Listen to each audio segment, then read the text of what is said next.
Hi കൂട്ടുകാരെ, എല്ലാവരും സുഖമായിട്ടിരിക്കുകയാണെന്ന് വിശ്വസിക്കുന്നു. അപ്പോൾ ഇന്ന് ഒരു പുതിയൊരു വീഡിയോയിലേക്ക് എല്ലാവർക്കും സ്വാഗതം. നമുക്കിന്ന് 1 കിലോ തെരണ്ടി മീൻ കിട്ടിയിട്ടുണ്ട് കേട്ടോ. അപ്പോൾ അത് ഞാൻ എങ്ങനെയാണ് കറി വയ്ക്കുന്നതെന്ന് ഒന്ന് കാണിച്ചു തരാം. അപ്പോൾ ഇത് 1 കിലോ തെരണ്ടി മീനാണ് കേട്ടോ.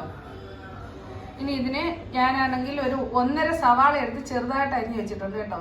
കൊച്ചുള്ളി ഉണ്ടെങ്കിൽ ഒരു 2 പിടി കൊച്ചുള്ളി എടുത്ത് അരിഞ്ഞ് വെച്ചാൽ മതി. പിന്നെ അതേപോലെ തന്നെ 3 എരിയില്ലാത്ത പച്ചമുളകുണ്ട്, പിന്നെ ജിഞ്ചർ ഗാർലിക് പേസ്റ്റ് ഉണ്ട്, കറിവേപ്പിലയുണ്ട്.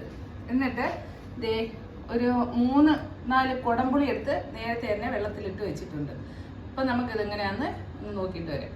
ഇനി നമുക്ക് ഒരു പാൻ ചൂടാക്കി അതിന് ശേഷം ഒരു 2 സ്പൂൺ മുളക് പൊടി ഇടുക. അതായത് കാശ്മീരി ചില്ലിയാണ് ഞാൻ എടുക്കുന്നത് കേട്ടോ. നിങ്ങൾക്ക് എരിവ് വേണമെങ്കിൽ എരിവുള്ള മുളക് പൊടി എടുത്താലും മതി. 1 സ്പൂൺ മല്ലിപ്പൊടി ഇടുക. ഒരു 1/4 ടീസ്പൂൺ മഞ്ഞൾപ്പൊടിയും കൂടി ഇടുക. ഇട്ടിട്ട് ഇത് ചെറുതീയിൽ വേണം ഒന്ന് മൂപ്പിച്ചെടുക്കണേ. അപ്പൊ ഇതിന്റെ കളറൊക്കെ മാറി ഒന്ന് മൂത്ത് വന്നിട്ടുണ്ട്. അപ്പൊ ഇത് നമുക്ക് ഫ്ലെയിം ഓഫ് ആക്കിയിട്ട് ഇനി ഉള്ളിയൊക്കെ വഴറ്റാം. അപ്പൊ നമ്മുടെ പാൻ ചൂടായിട്ടുണ്ട്. ഇതിലേക്ക് വെളിച്ചെണ്ണ ഒഴിച്ചു കൊടുക്കാം. ഇനി ഇതിലേക്ക് ഉള്ളിയും പച്ചമുളകും എല്ലാം ഇട്ട് കൊടുക്കാം. ഉള്ളിയും പച്ചമുളകും കറിവേപ്പിലയും എല്ലാം കൂടെ ഒരുമിച്ചിടാം. ചെറുതീയിലാകുമ്പോൾ അത് നന്നായിട്ട് വഴക്കും. ഞാൻ തക്കാളി എടുക്കുന്നില്ല കേട്ടോ. തക്കാളി ഉണ്ടെങ്കിൽ ഒരു തക്കാളിയും കൂടി ഇട്ടാലും നല്ലതായിരിക്കും. അപ്പം നമ്മുടെ കിടംപുളിയുടെ അളവ് കുറയ്ക്കണം കേട്ടോ, അല്ലെങ്കിൽ ചിലപ്പോൾ പുളി കൂടിപ്പോകാൻ സാധ്യതയുണ്ട്.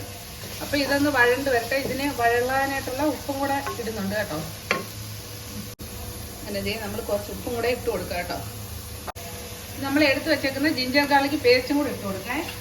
എന്നിട്ട് വീണ്ടും നന്നായിട്ട് ഒന്ന് മിക്സ് ചെയ്ത് ചെറുതീയിൽ വഴറ്റിയെടുക്കണേ. അപ്പൊ ഇത് വഴണ്ട് വന്നിട്ടുണ്ട്. നമുക്കിനി നേരത്തെ വറുത്ത് വെച്ച പൊടി ഇതിലേക്ക് തട്ടി വീണ്ടും ഒന്നും കൂടെ നന്നായിട്ട് മിക്സ് ചെയ്യാം.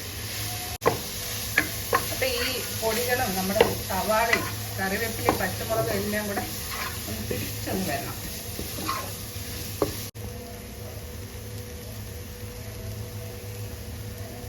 ഒരു 1/4 ടീസ്പൂൺ പെരുംജീരക പൊടിയും കൂടെ ഇട്ട് കൊടുക്കുന്നുണ്ട് കേട്ടോ.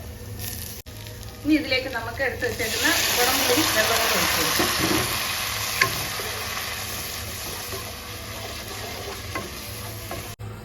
അപ്പം നമുക്ക് മീൻ വേവാൻ ആവശ്യമുള്ള ഞാൻ ഇതിന് 1 കപ്പ് വെള്ളം ഒഴിച്ചു കൊടുക്കുന്നത് കേട്ടോ. അപ്പം ചാറൊക്കെ കൂടുതൽ വേണമെങ്കിൽ അതനുസരിച്ച് വെള്ളം ഒഴിച്ചു കൊടുക്കാം. ഞാനിത് പറ്റിച്ചാണ് വെക്കുന്നത് കേട്ടോ. അപ്പം ഈ വെള്ളം ഒന്ന് തിളച്ച് വരട്ടെ. അപ്പം ഇത് നന്നായിട്ട് തിളച്ചിട്ടുണ്ട്. നമുക്കിനി മീൻ പറക്കി ഇതിലേക്ക് ഇടാം കേട്ടോ. അപ്പം മീനിനകത്തുള്ള വെള്ളം കൂടെ ഇതിലേക്ക് വരും.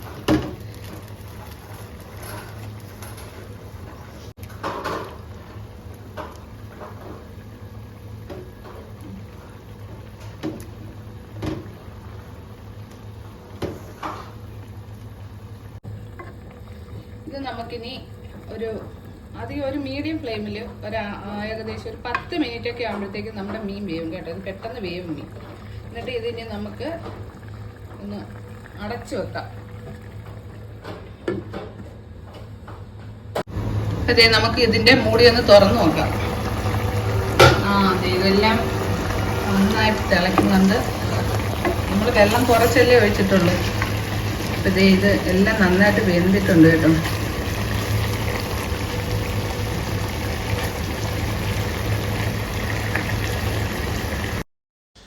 അങ്ങനെ നമ്മുടെ രുചിയേറിയ തെരണ്ടി കറി ഇവിടെ റെഡി ആയിട്ടുണ്ട്. ഇത് നല്ല സ്വാദാണ്. അപ്പോൾ എല്ലാ കൂട്ടുകാരും ഇതൊന്ന് ട്രൈ ചെയ്ത് നോക്കണം. നമുക്ക് ഇത് ഇന്നത്തെയും കാട്ടി നല്ല ടേസ്റ്റ് നാളെയാണ് കേട്ടോ. അപ്പോൾ എല്ലാ കൂട്ടുകാരും നമ്മുടെ ചാനൽ മറക്കാതെ സബ്സ്ക്രൈബ് ചെയ്യണം.